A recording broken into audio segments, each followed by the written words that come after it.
What's up, guys? CBK here, and some brand new information just dropped regarding Marvel's Spider-Man 2. This comes from Entertainment Weekly. This came out of nowhere, absolutely nowhere. We're on the eve of San Diego Comic-Con, where we're anticipating possibly a brand new trailer for Marvel's Spider-Man 2.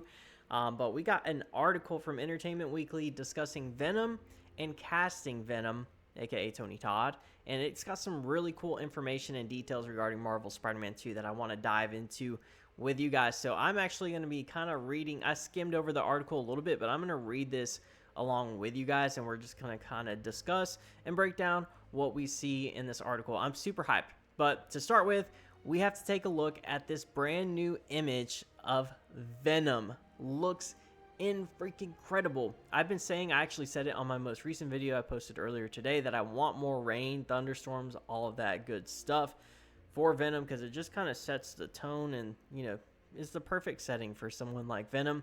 And here we have Venom. I also want to point out, it looks like Kraven's guys are in the back, which makes it look like Kraven's goons, and Kraven is going to be hunting Venom in this story. So that pretty much confirms what most of us assumed, is that Kraven is going to be hunting down Venom. Pretty freaking awesome. I love the colors of this image and love the design of Venom. He looks incredible. So that was a surprise to come to. I actually saw this on Twitter before I saw the article, and I was like, oh wow, this is a really cool concept for Venom, but it's an actual image screen grab from the game. So pretty exciting stuff. So they kind of go over the casting of Venom and finding the perfect Venom actor in this article. I'm not going to read everything because it's a pretty lengthy article, but I want to point out a few things when it came to choosing Tony Todd. So this comes from Intihar. He said, everything we talked about with Venom, that sense of strength, that sense of fear, that sense of overwhelming, so different from Peter. Tony embraces that completely in the performance, which of course gets me freaking hyped because I want a very villainous Venom in this story. He also says it's really interesting when you start thinking about what makes him different than Spider-Man. This is from Chew. I'm not sure who that is, the first name, but the symbiote is often known as an allegory for the darkness that the host is fighting against. So what makes him an anti-Spider-Man? This gets me hyped, man. We're getting a villainous Venom. I can just feel it from what they're talking about. They also go on to say that it began with the post-credit scene at the end of the first game, after players worked their way through the story of Peter Parker's battle against Doc Ock. Doc Ock's led Sinister Six while guiding the young Miles as he becomes a web slinger of his own. They found a short sequence involving Peter's bestie, Harry Osborn. Harry was absent for the events of Marvel Spider-Man, but as Peter and MJ learn through expert sleuthing, he's been secretly undergoing an experimental medical procedure in the hopes of curing him of, I cannot even pronounce that, Osteran syndrome, an illness that claimed his mother's life years earlier. The post-credit scene reveals Harry has been in a stasis chamber in a secret lab in Father Norman Osborn's home, and a symbiote, the alien species, is a part of this mystery procedure.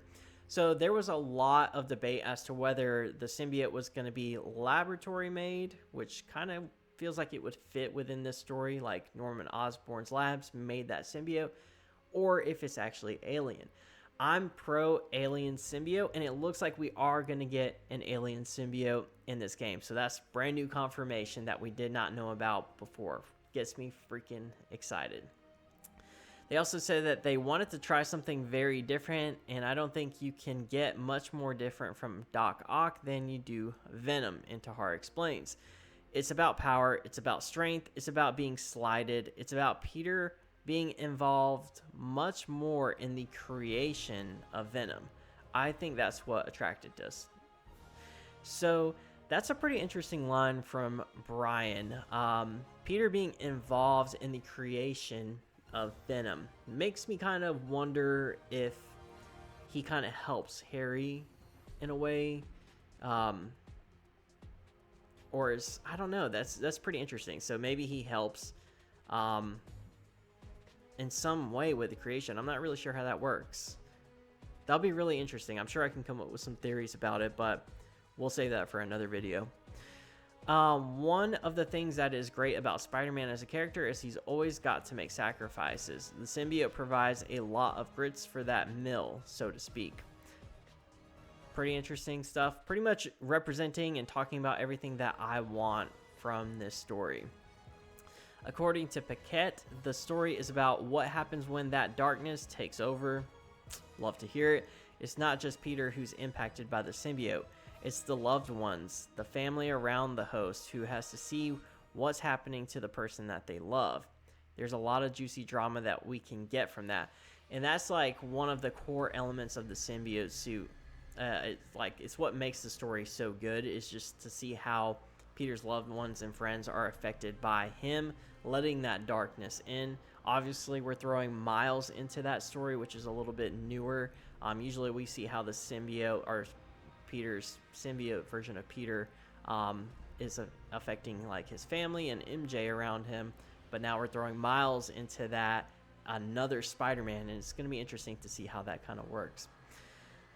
For us, Venom is the host plus the symbiote into horror ads. You don't get Venom without both of them being bonded together. What Tony represents is that bond. I think if anything, casting Tony made us feel more confident in the visual design of the character.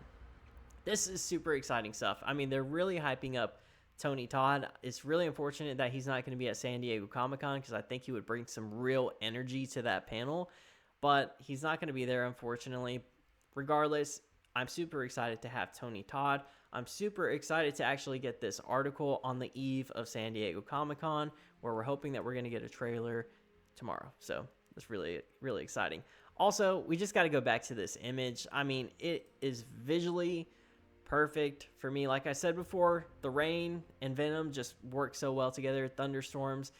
It kind of looks like in the background there's a flaming building going on. So Venom's doing some real destruction in this game. I can't wait to see what he has to offer to this story. So it's really exciting to get this. I cannot wait to hear your thoughts in the comments down below. I appreciate you guys so much for watching. Be sure to hit that thumbs up if you did enjoy the video.